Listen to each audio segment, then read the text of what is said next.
Sanibonani, umfundo waNkosi lo nibingelelayo. Yena kanye umbhambatho ingqinamba ngoxazululo ugqiza kwesiqu sinye sidinga ngokuthela ithele ezahlukahlukene.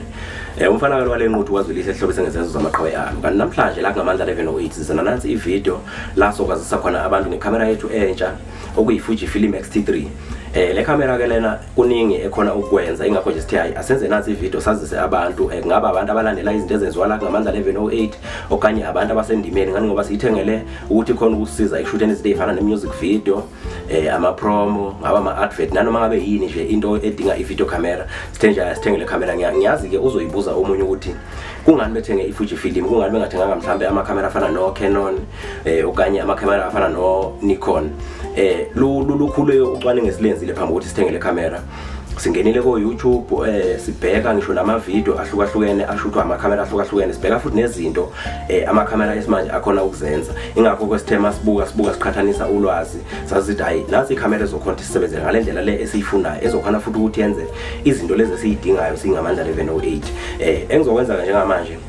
ngizoshintsha nje icamera ngikhona ukuthi ngibonise le camera lesikhuluma ngayo ungazuthi yina ngumuntu esithengisele inkulumo esesakeni ungamangazwe ukushintsha kwesithombe ngani ngoba le camera esiyisebenzayo ishootha ivideo e4K. Icamera esizoyisebenzisa ke okwamanje kwesikhashanyana icamera eshootha u1080p kodwa ke sokusesa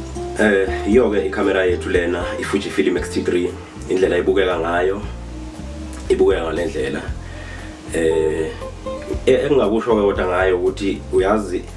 ibukeka incane kunemsebenzi khona ukuyenza kukhulu okukhona ukwenziwa ile camera lena kodwa ibe iulo size lona eyiwo. Engicabanga ukuthi abanye esisebenzisa mhlambe nawo izinto ezifana nama camera bazokufakazela lokho mangabe sebeyazi iFuji Film X-T3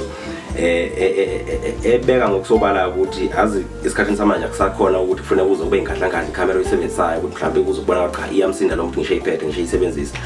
Ngale camera nje le uyakhona ukwenza izinto ezinkulu lezi le camera enkulu engakhona futhi ukuzenza. Bengithi angiveze ke nje okwesikhashanyana ngifuna ukubuyisela yona kube yiyo futhi eqhubeka ayishutha ngesizathu nje sodwa ukuthi yona iyawushutha u4K kanti le engisabambise ngayo kwamanje ishutha u1080p. Sesiphinde sabuyisela yona ke futhi iFuji Film X-T3 ukuthi siqhubeke sishuthe la sakunikeza khona ulwazi ngayo iFuji Film X-T3. Sikubalile ukuthi iyakhona ukuthi ishuthe i4K ivideo e4K le camera yethu lena. Ngicabanga ukuthi uyazi ukuthi ama video ajwayelekile ala kule standard sika 1080p ayibebe yaziwa njengo full HD angazi ngoba sekukhona nango 4K. Mawuqhathanisa umehluko phakathi ka 1080 no 4K ukuthi u1080 u1920 frame size yakhona u1920 by 1080 bese kuthi la ku4K u3840 by 2160. Ngicabanga ukuthi ubona umehluko omkhulu kangakanani. Lena ke kutshela ngokusobala ukuthi noma kuthiwa ivideo yakho uyidlala kuma flat screen yakhona ukuthi igqame nje ngisho ukuthi flat screen inkulu ngani ngoba ama resolution yakhona aphakeme moqhathanisa no 1080p. Iyakhona futhi ukuthi iphinde ishuthe ivideo efinyelela ku 100 megabyte per second. Indlela yokushutha ke ethile leyo siyazi akhona ama camera shooter ukugcina ku 17 megabyte per second. Lena kodwa ikhona ukushutha kufinyelela ku 400 megabyte per second okuyinto othi mawushuthe ivideo edlala nje iminute elilodwa total leyo video isuku 3 gigabyte kuya ku 4 gigabyte isikhala. Isho ukuthini ke lento ukuthi lesikhathi kwanda usize wevideo ngikulesikhathi kungalesikhathi kwanda futhi iquality isuku iqukethwe yiyo leyo video leyo. Ubuhle bayo ke iFuji Film X-T3 okunye futhi esingakubala ukuthi le camera iyakhona ishuthe u-H.264 iphinde ikhona ukushutha u-H.265 okuyi codec ke engconywana le ka H.265 maqhathanisa no H.264. H.264 MP4 bese ukuthi H.265 liyaziwa njengo HEVC okuyi codec enhle ke ngani ngoba iyakhona ukuqukathe okuningi ngomsoco wevideo maqhathanisa no H.264. Iyakhona ukuthi into oyishuthile iqhame kahle ibonakale nje kahle ukuthi hayi ushuthe into ethile futhi ibe nembala yayo emihle ehehayo okuyinto enhle ke. Okunye futhi okwenziwa ile camera ukuthi iyakhona ishuthe u8 bit iphinde ikhona futhi ishuthe u10 bit. U8 bit no 10 bit ke vela ama camera amaningi ashutha ku8 bit kodwa ke le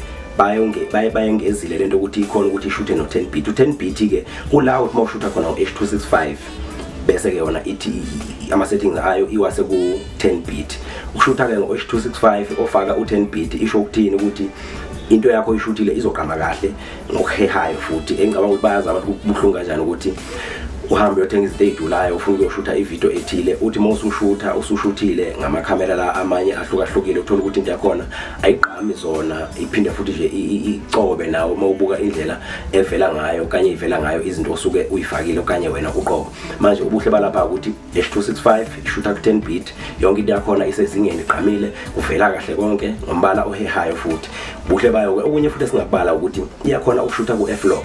Yini ke u f-log uzoyibuza umuntu indlela thizeni othi mawushutha ngayo ingafaki imbala kakhulu into obusuyenza ke wena osuke ukade ushutha ngayo le camera uthi uma ususu-editha lapha ku software osebenzisa editha ngayo ngaba i-Premiere Pro ngaba i-DaVinci Resolve ubusuyifakela wena imbala ubuhle balapha ukuthi usuke usuyifakela imbala ngendlela oyifunayo futhi unesikhala esiningi ngani ngoba usubuka izinto ku screen khona ukuthi ufake imbala ime ngendlela oyifunayo futhi ke ubuhle balapha ukuthi isondeza kakhulu isithombe kutheni sibukeke ngendlela yefilimu lapho ke suke sibukeka kahle khona uyakhona ukuthi uma usufaka imbala izinto zakhona ivele igqame kamnandi zonke enye into futhi esingayibala ukuthi le camera yethu lena iyakhona ukuthi i-autofocus yakhona iyakhona ibambelele kuleyo nto losuku ufuna ifocus kuyo ngani ngoba ine-eye detection iphinde ibe ne-face tracking yakhona ukutracker ubuso bomuntu imlandele la ayakhona ilokhu ifocus ile inamathiselise lapho ubuhleke bayo yebo inayo manual focus kodwa ke nje kuhle ukuthi ifocusele yona ngendlela eyiyo okuyinto ke futhi yayikongele isikhathi wena umuntu osuke esebenzisa lo camera leyo nesincedayo ukuthi thina singamanza 1108 njengoba nizokwazi bakithi singamanza 1108 sibudgeta isikhathi abantu bebudget imali manje ngale camera iyakhona isishayile inyoni ezimbili ngetshe lodwa sesifika ngasekugcineni nje abantu ngiyathemba ukuthi bazokhona ukuthi bayiyeleke na ku YouTube bangabe basafuna ulwazi olungeziwe ngale camera lena baseshe nje X-T3 Fujifilm X-T3 ulwazi lithe chithisa ke kuningi abakhulumayo abantu ngale camera lena kuningi futhi okuvelayo ngayo nobuhle bayo ke nje ukuthi yenzani engicaba ukuthi nemali mangabe abantu bayafuna ukubona ukuthi ibiza kanjani bazoyela futhi bayiseshele bona bakhona ukuthi bayitholele okugcina nje singakubala ke bakithi ukuthi kule camera lena esikwenzile sibese sishutha ama video ukuthi ukhona ukuthi ubone ukuthi ishutha kanjani ezimeni ezahlukahlukene nangaphandle nangaphakathi mhlawumbe endlini ukhona ubone nje ukuthi izithombe zakhona ivela kanjani esikwenzile sithema shooter saqala kwi-quality ephansi sakhuphuka kanjalo siqale sishutha ku 100 megabyte sakhuphukela ku 200 megabyte safika 400 megabyte siqale ku 8 bit futhi kubona ku 100 megabyte sakhuphuka kanjalo safika la sishutha khona ngo 10 bit engicaba ukuthi uzoyibonela ukuthi kuvela kanjani yebo ke phela noma le video mase siyishutele sifake YouTube la ku YouTube yebo i-YouTube iyacompressa ngendlela yayicompressa ngayo nayo ukuthi into ibe yilo size abawufunayo kodwa nje ngicaba ukuthi abantu bazokhona ukubona babeqhathanisa okunye futhi esingakubala ukuthi u-F-Log nguye lo sishutha ngaye njengamanje njengoba ubuka lapha yebo lokho kusekugcineni ke uzokubona nakho uzobe kuvela ngendlela yakho kodwa nje la sishuthe ngo-F-Log sobe sese-editha sifake imbala ukhona ukuthi uyibone ukuthi ivela kanjani mayivela kanjani hayi sisekugcineni ke bakithi asigqugquzele nje abantu ukuthi abaqhubeke balandele isikwenzayo balike i-page ku Facebook basubscribe kuma channel ethu ku YouTube ukuze bezohlala bexhumekile ngaso sonke isikhathi mina sayuphetha ke bakithi kwaNkosi umfana usehemba idibane futhi kokuzama ngokulandelayo.